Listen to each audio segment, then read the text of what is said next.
Just hours ago, we learned the name of a 29-year-old man killed on the city's southeast side. Police tell us this shooting stemmed from a suspected case of road rage. This all happening near Thompson Road and Emerson Avenue.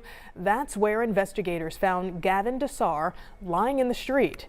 Dessar was taken to a hospital in critical condition. He later died from his injuries.